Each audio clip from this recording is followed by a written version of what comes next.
Welcome to an episode of Chad Sports Talk. Yes, I know it has been a while since I've been in front of this camera talking to you, going off whatever comes across this old dysfunctional brain that I have.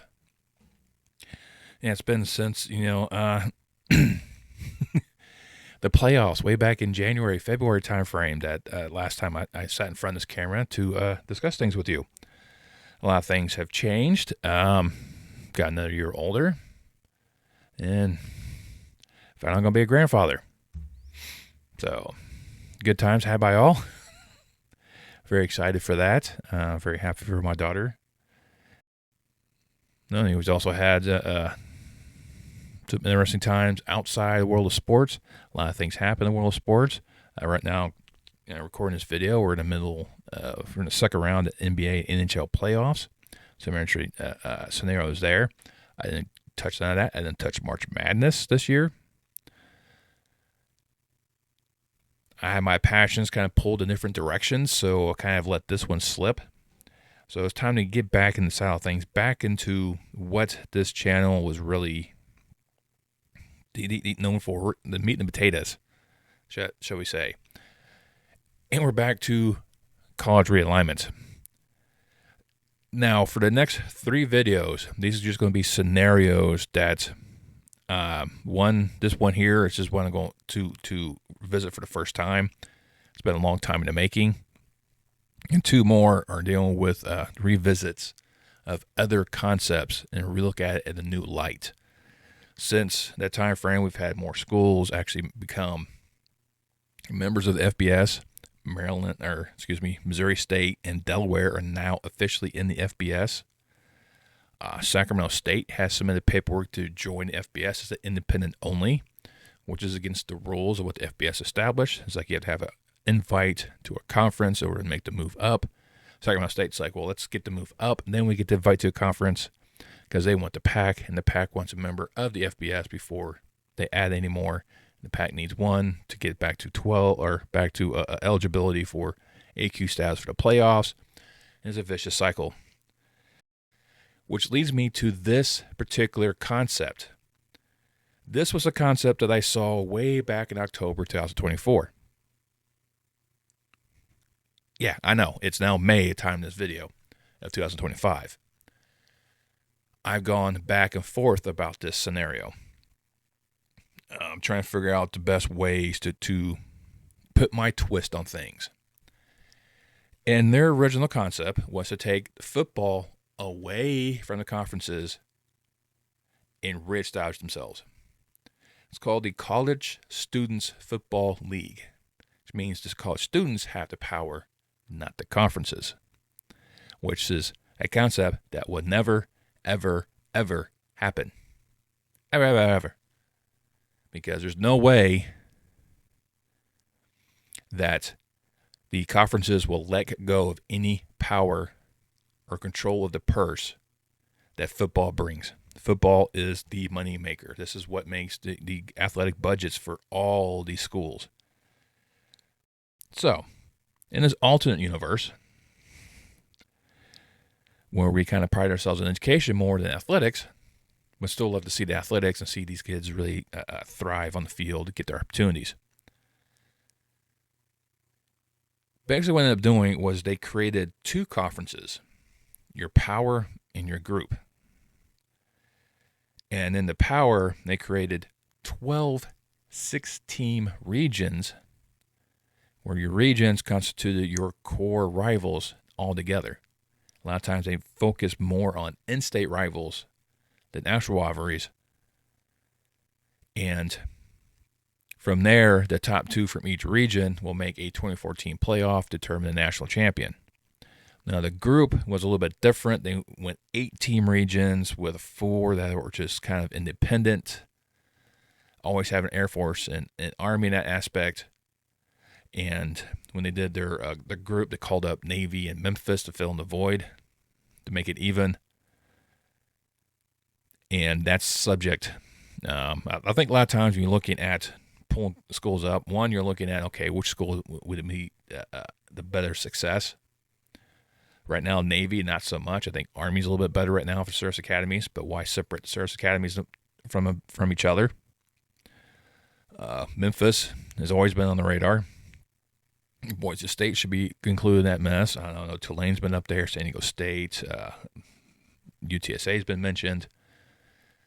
Bryce. I mean, there's a few programs here and there you can also throw in there, and it's kind of hard to really pinpoint which one per se. So I went through this whole scenario, okay? I went through the 6 regions and kind of went back and forth, and I've done like 6 different variations because I keep arguing with myself and always lose. I also went with a concept with 7, and with a 7th one, it didn't make a whole heck of a lot of sense because we're regions that make sense. It's like I had one where Texas Tech was playing all the California schools, and even though Texas Tech is in their own little region of Texas with the rest of the Texas programs, it didn't really make much sense. I mean, it helped for the Eastern conferences. We get more of it, and then you struggle with certain ones because it's trying to figure out, okay, which way to go about this to ensure, everyone has a aspect where they can, see everything, get as many as the rivals as they can. Because you look at those Eastern conferences, there's a lot of rivalries that get overlooked because of the sheer distance between them. And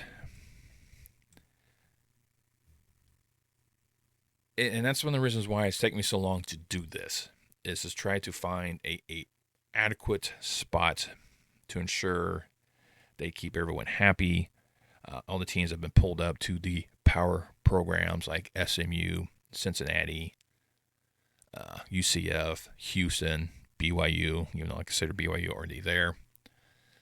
Keeping Washington State, Oregon State up, even though their present situation, they're not going to be. They're going to be like UConn, South Florida was when the Big East collapsed.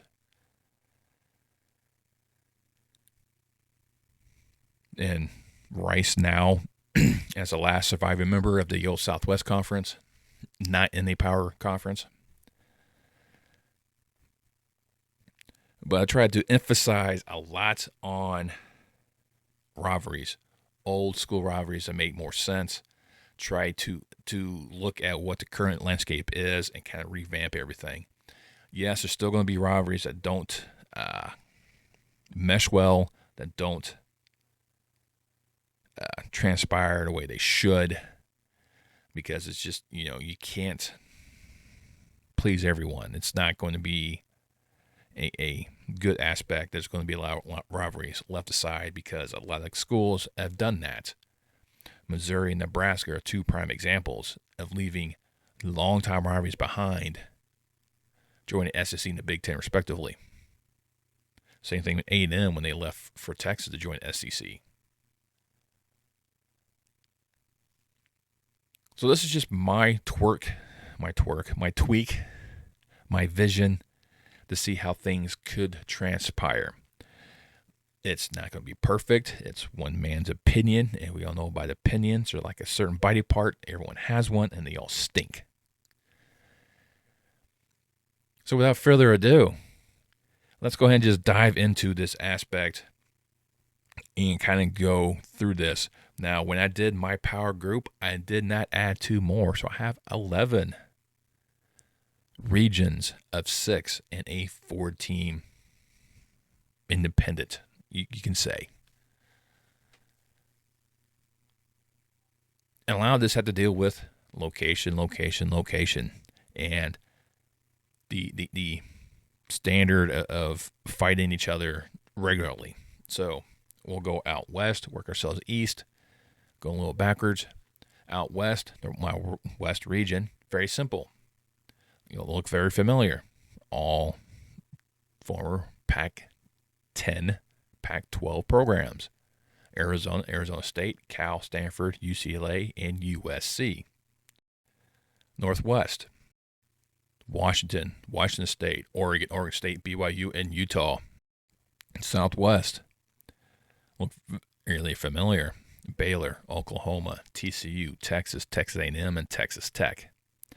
Yes, I separated Oklahoma and Oklahoma State. That's because of they have separated in our current setup. But again, they still have their end of the year bedlam. That doesn't go away. For the Great Plains, you have Colorado, Iowa State, Kansas State, Mizzou, and Oklahoma State. And the Midwest will consist of Big Ten programs of Illinois, Iowa, Minnesota, Northwestern, Nebraska, and Wisconsin. And then the Mid-East has a lot of other Big Ten programs of Indiana, Michigan State, Ohio State, Purdue, as well as Notre Dame. Then we head to the Mid-South, SEC country, basically. You have Arkansas, Alabama, Auburn, LSU, Ole Miss, Mississippi State. They all have some heated rivalry with each other. But Alabama can still have their game against Tennessee. Auburn can still do Georgia. If you want to do Florida and LSU, sure. Southeast is Florida, Georgia, Kentucky, Tennessee, and Vanderbilt. No South Carolina, but they do bring in Louisville. The Northeast will be Boston College, Penn State, Pittsburgh, Rutgers, Syracuse, and West Virginia. The Mid-Atlantic, let's be kind of familiar. This is ACC territory. Duke, North Carolina, NC State, Wake Forest, Maryland, and Virginia. Now, the South Atlantic, it's a little bit of a stretch because Virginia Tech got put in here because they were just kind of left out. They couldn't fit in the Mid-Atlantic. I was going to split the North Carolina programs up. So it was one of these, how to make this work. This is the kind of the best way to go about this. But you can still do the Commonwealth Cup between Virginia and Virginia Tech every year. It doesn't really matter. But then you kind of ensure Techno Bowl is a thing.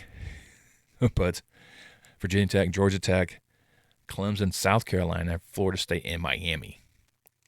And then the independents I'll label as the Metro, Houston, Cincinnati, SMU, and Central Florida. For playoffs, I will have 16. I would not have each individual region get a guaranteed slot. Probably still end up doing like 6 or 8 guarantee regional champs, and the rest of it's all at large, with the group also having the ability to join in this 16 playoff. Or they can just not allow the group in there and let them have their own 12-team playoff, which this is what I also came up with. And if you do 16, I think to make everyone happy. I think make Alabama happy. Because I looked at all the rankings and whatnot, came up with the standings, all the rankings prior to the conference championship games, because there'd be no need for that. That's another thing they won't let happen because they lose more money that way. And then the group. The group, I did the exact same thing, 11 regions of 6. For them, I've gone back and forth with this setup. Keep changing my mind, rearranging schools. That's the reason why it's taking so long. So, once again, we'll start west, working our way east. In the Pacific, it's Hawaii, Fresno State, San Diego State, San Jose State, UNLV, and Nevada. The Mountain, Boise State, Utah State, Wyoming, Colorado State, Air Force, and New Mexico. The border, actually that was a conference for a time frame. New Mexico State, UTEP, UTSA, Texas State, Sam Houston, and North Texas. The coastal, right there, the Western Gulf. You got Louisiana Monroe, Southern Miss, South Alabama, Troy, and Jacksonville State. The Central, it's got more of the Western teams of the American. So Memphis, Rice, Tulane, Tulsa, and UAB, and also bring in Louisiana Tech. The Gateway. This was a region that I didn't have before. This is a new setup that I came up with, and I really like this one a lot. You find Northern Illinois, Ball State, Missouri State, Arkansas State, Western Kentucky, and Middle Tennessee. Right there, about that Mississippi River, is the gateway to the west. The Great Lakes. Central, Western, Eastern Michigans, Toledo, Bowling Green, and then Miami, Ohio. In Akron, Kent State, Ohio, Buffalo, Marshall, and then threw in Liberty as being the kind of closest And then we'll do a North Atlantic, where we have UMass, UConn, Army, Temple, Delaware, and Navy. Your East be a lot of the Sun Belt, Old Dominion, Appalachian State, Coastal Carolina, Georgia Southern, Georgia State, and James Madison. And then the South will kind of constitute the rest of the American with a little Conference USA flavor in there of Charlotte, East Carolina, South Florida, Florida Atlantic, Florida International, and Kennesaw State.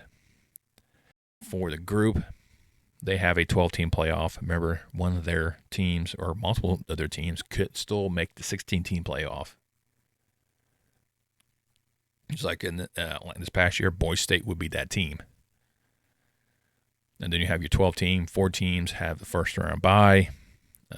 Guaranteed at least 4 of the regional, or probably about 5 of the regional champions in there. But the regional champion is only eligible if all members are eligible to play. So, i.e., this past season, I think they all were, no, Kennesaw State, it wasn't eligible. So that put the South would not be eligible to have their regional champion win the AQ status because Kennesaw State's not eligible. And this year, this will be the Gateway in the North Atlantic won't be eligible because of Missouri State and Delaware, respectively. In terms of playoffs, like I said, 6-team playoffs, so that's the New Year's 6. So the Rose, the Sugar, the Fiesta, Peach, Cotton, and Orange. Still go to that aspect where those two rotate between the semifinals. There are 4 quarterfinal spots. For the 12, they have the exact same setup, except I call it the New Year's Eve 6. Independence, the Sun, the Liberty, the Alamo, rebranded the bowl game in San Diego to the Poinsettia Bowl. The Holiday Bowl got moved. Basically, what I kind of did was move the Holiday Bowl and the LA Bowl around, so the Holiday Bowl will now be in SoFi. LA Bowl moves to San Diego, the Stamp Dragon, and rebranded as the Poinsettia Bowl. And then the other bowl game in Orlando, it keeps getting bounced around with different names. The current iterations, the Pop-Tarts Bowl. Going back to the Tangerine. Those are just kind of things I kind of threw out there, and it's always been going back and forth. I always want to develop and try to figure out how far in detail I want to present this video. I still kind of went a little detailed, but not too much. And conceptually, I like this a lot because it allows them to keep a lot of their rivalries intact, which is one of the prime things about college football that I always liked. The rivalry, the pageantry between hated programs, hated rivals has always been one of the aspects of this. That's why I always like the game, the Iron Bowl, the Egg Bowl, Notre Dame with Purdue or Boston College or USC. And, those are the type of the games that I really think that really puts pride in your school and then really trying to be the pride of the state, especially in the Bedlam series between Oklahoma State or the Red River between Oklahoma and Texas. They do come up with some really, really good games, and this still keeps intact a lot of those matchups. So that's 5 regional games. Then if you try to guarantee, 2 or 3 additional games for rivals, that gives you 7 or 8 games locked every year. It still gives you 4 or 5 games to rotate around. You still get those very unique matchups you probably won't see, like maybe, USC and Alabama squaring off, or Oregon and Georgia. Type of matchups you don't normally see on a regular basis, except for maybe postseason play. You can throw them in the regular season, kind of spice of life. Throw those TV ratings out there.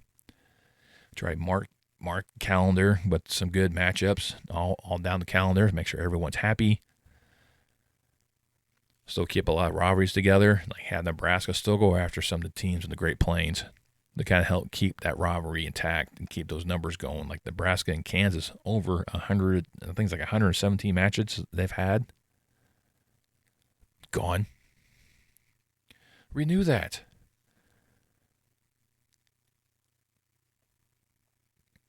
It's needed. That's part of the aspects of college football. It's probably more of my generation than the current younger generation, because the younger generation sees it. Nebraska, Iowa is the big rivalry. We've always saw us Nebraska, Oklahoma. The whole scenario is just a way to wrestle control away from the conferences back to the students, have them control things and see how things kind of play out. Like I said, it would never, ever happen. In theory, this would not take effect until after all the television contracts have expired. It won't really happen. This is really a pipe dream, per se. Like I said, great conceptual. They have their own website. Try to put a link in the description of the website itself, so you can look at it and kind of peruse some of that. I've showed their setup. I think previously. I'll probably do it here again as I'm rambling to kind of see what they were trying to think of compared to what I had, and it was like I said, a very unique aspect. They had their own way of doing the schedule as well, and it could work. It really could. But like I said, never happened. It's a fantasy world. It's an alternate universe. And this is not, the main MCU timeline Earth. It's not Earth 616. This is one of the other Earths in the multiverse. But like I said, this is the first of 3 realignment videos. I'll do another one redoing my ultimate, and then my quote-unquote perfect 10, using the new setup, new schools being added that are now part of the FBS, and give a little room maybe for Sacramento State. But hey, I know I've went on long enough about this. Don't want to try to take up too much time here. But let me know what you think. Let me know about my return back here to YouTube, back to polluting your eardrums with my monotone voice and just inherent ramblings about college realignment. I think there's more coming. There's a lot happening in the SDS ranks too. St. Francis is going to drop down to D3 because of the whole NIL. That's a whole nother story as well. But let me know what you think with the comments down below. Remember, this is a scenario that will not happen. This is kind of like a little fancy booking. I know it's not perfect. Everyone's going to have their opinion. I get that. So let's just be kind and respectful to each other's opinions, and just have a respectful conversation about this. If you like what I do and really like to support this channel, you can do is hit that thumbs up. It means the world to me. It really helps out, boost the algorithms out. All my YouTube algorithms that we pay homage to feed us what we need for our craniums and our frontal lobes. Another thing you can do to support this channel is to subscribe. It costs you absolutely nothing to do that, but it helps me out in the long run. And it just ensures that you can get more of my videos whenever I decide to get off my lazy ass and do them. One thing to do is hit that subscribe button, click that bell icon, and turn your notifications so next time I post any more content on my channel. And I will see you next time on Chat Sports Talk.